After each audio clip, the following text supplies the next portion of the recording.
So everyone knows how a 1v1 works, right? You both line up, wait for someone to throw a grenade, and then on the explosion, you go. The only skills you're allowed to use are in the medical column, no ults, no grenades, and the first one to go down loses. But now it's your turn to step up to the plate. The grenade has been thrown and it's your time to shine. Today I'm going to teach you guys how to consistently win your 1v1s, so be sure to stick around.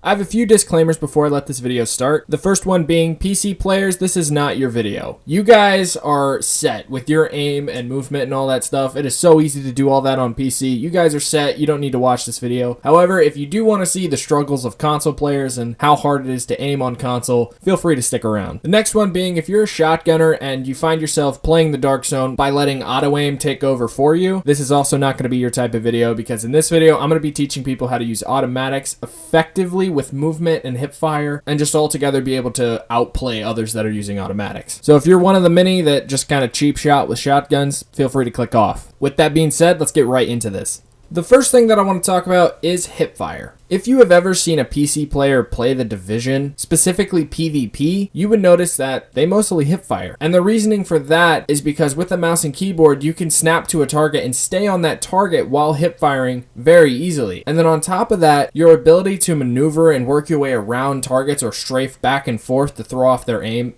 it's also pretty easy while hipfiring. Long story short, hipfiring is really strong. And unfortunately, us console players, we can't aim that well because we're limited to thumbsticks. And some people would disagree and say it's much easier to aim on console versus PC, but that's all preference and how really good you are with one or the other. But there's a reason that us console players have auto aim implemented into a lot of games. So I think it's obvious by now. I think console players should hipfire too. And I have a few ways to help you achieve that, because not everyone's going to start off the best at something. When I started off hipfiring, I was terrible at it. But doing all of these tips and a lot of practice made me pretty decent at it. The first and most important thing that's going to affect your hipfiring ability is going to be your sensitivity. And I'm sure by now that everyone knows that when it comes to PvP, this is not a cover-based shooter. I think the triage, skill spamming, shotgun meta that exists now is partially to blame for that, but I feel like once 1.4 comes out, it's not going to be a cover-based shooter as far as PvP goes. Sitting still in one spot is going to get you killed very quickly. And if you're not going to be sitting still in a cover, you're not going to be standing there not moving when it comes to PvP. You're going to be moving around like crazy trying to dodge bullets. And that's how this game has always been. Everyone's going to be running around like crazy trying to land more bullets than have landed on them. And that's why I'm confident to say if your sensitivity is set to anything under 100, you are automatically putting yourself at a disadvantage. The ability to spin around very quickly and snap on a target is so strong, because not everyone's going to be fighting you face to face not moving. Everyone's going to be running around, and you have to have the sensitivity to keep up with those players and land consistent shots on them. While you're hipfiring, you're going to be moving around like crazy, and you need to control your stick so it's on top of that player at all times. So that's why I have my sensitivity set to 100, and I've never been more effective.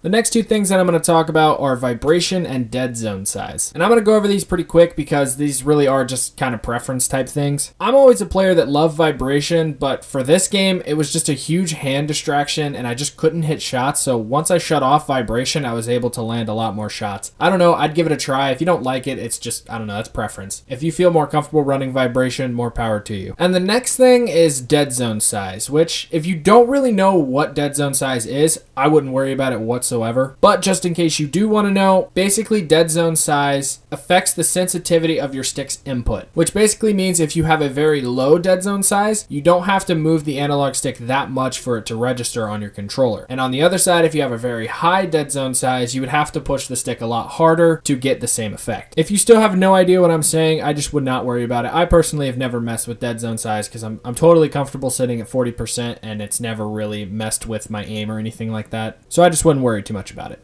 And the last piece of advice that I could give you guys is practice makes perfect. Now, if you have a friend that you can go into the dark zone and just 1v1 over and over again, that's fantastic. I recommend doing that. But if you don't think that you're ready to walk right into the dark zone and start competing with players right off the bat, I really recommend going to PvE and just practicing your hipfire. The way that I would suggest practicing in PvE would be run search and destroy missions in Hudson Yards. And my reasoning for that is because when you're doing these search and destroy missions, daredevils tend to spawn. And if you don't know what daredevils are, if you've ever been in DZ01, and if you're on the bottom street that connects the West 31st and the East 31st checkpoint, there is a boss that spawns there. And if you've ever seen Bonnie in the dark zone, that is what a daredevil is. It's the type of rioter that tends to rush you and kind of run all over the place and shoot their gun at you. In my opinion, I think this is the closest NPC you can get to a player, and when you're running search and destroys in Hudson Yards, every other one's gonna have a daredevil in it, and if you can get a low damage weapon, you could just practice strafing around that target and landing shots, landing headshots. And then also on top of that, you get a farm intel for 1.4. You could also run missions and try to do a hipfire only challenge. I've been hipfiring in PvE for a long time, practicing my aim, and then I took that to the dark zone and competed with other players. Every day I'm still getting better at hipfiring. I know I'm not the best at it, but I am definitely getting better. And I know that each and every single one of you can do the same. But that's all I got for this video. I just want to let you guys know that this video took actually a long time to make. I had to find someone to 1v1 with. By the way, huge shout out to this guy right here. I'm going to leave his gamer tag. He plays on Xbox in the 24 bracket. He's going to be moving up to the 30 bracket, I'm pretty sure, when 1.4 comes out. Huge shout out to this dude. He helped me get footage for 1v1's, and honestly, he is the best player I have ever went against in the dark zone, because going into a fight with him, he knew how to hipfire and he was great with movement. We 1v1 10, 15 times. He won a fair amount. I won a fair amount. It was fun overall, and yeah, just huge shout out to him for helping me make this video. And this video has also been recorded over a time span of a few days now because I've been really crunched for time. So this video definitely has taken some time to make, and I really hope this video helps you guys out. If you guys could please help me out and press that like button and get this video seen by more people, that would be the absolute best. I hope you guys all have a wonderful day, and I will see you guys in my next video.